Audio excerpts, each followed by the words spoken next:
All right, welcome back. Week 2, lesson 7, C. So I guess it's like lesson 10 or something like that. Anyway, today or this time, we're talking about mood. We've already talked about tense. We've talked about voice. We've talking now about the mood. This one I think is interesting. I like this one.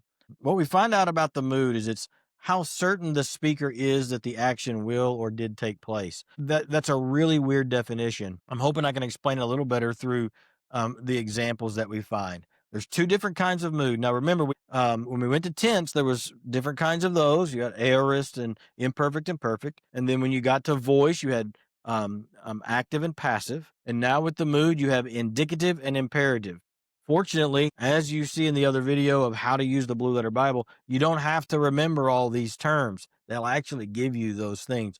You punch on the verse, you go to the verb, and it says, oh, it's this tense. And what does this mean? You click on the next link, and it'll tell you what the definition is. So you don't have to remember all these. I just wanted to explain what they are, so when you see them, you will have heard it before.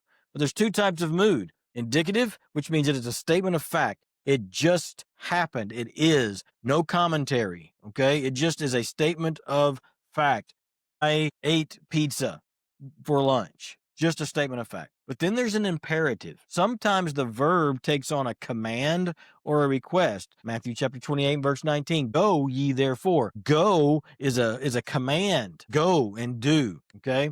It's not just something that is an option. In the indicative is a statement of fact. Again, yesterday I ate pizza. Today I'm eating pizza. Tomorrow I will eat pizza. Uses those different tenses, but they're all indicative. It's just a statement of fact. No biggie, right?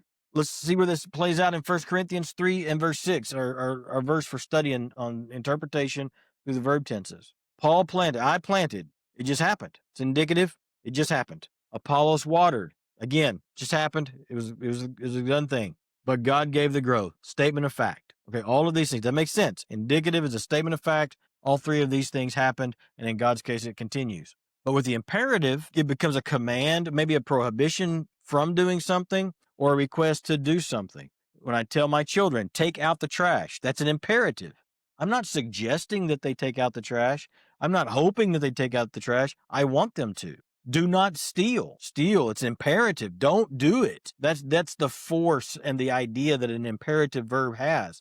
And so when you're looking up verbs as you do Bible study and you find an imperative, you know that that's a command that God's giving you to obey. It's not just out there for our intellectual knowledge. He's actually communicating through the Greek language there that he wants you to go do something.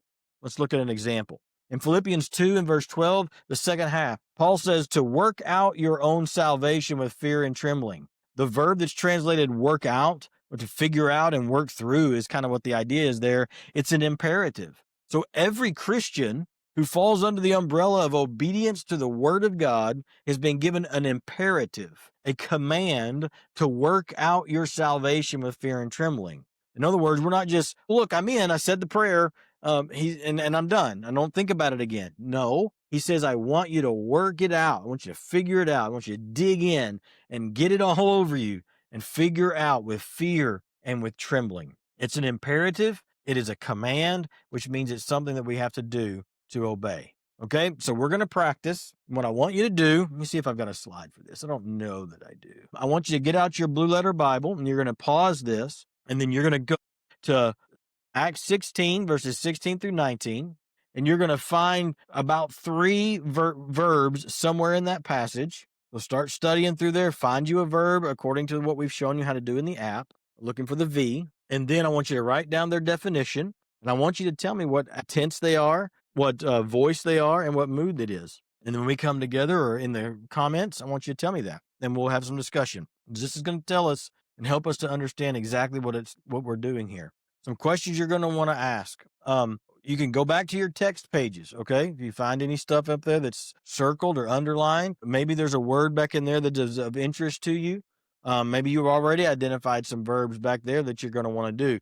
Write questions and notes in the notes section that you're going to need to study a little bit more. This is the part where I remind everyone it's better to have no answer than to have the wrong answer.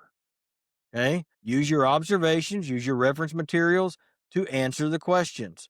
Okay? You don't need to answer every question that you have. Sometimes it's perfectly okay to just say, you know what? I don't know. I don't simply do not know. And it's better to do that than it is to try to make it up. I know a lot of preachers that try to make up their answers to questions so they don't look like they don't know anything. Okay. Again, we're going to practice, and I want you to go do that. Pause this video, go do that now. Find those, put them in your book, find those words, put them in your book, and put them in the transfer that information into the open questions. It looks like a quiz question, open question in the online material. Appreciate it. We'll see you later, and we'll talk about it when we get together.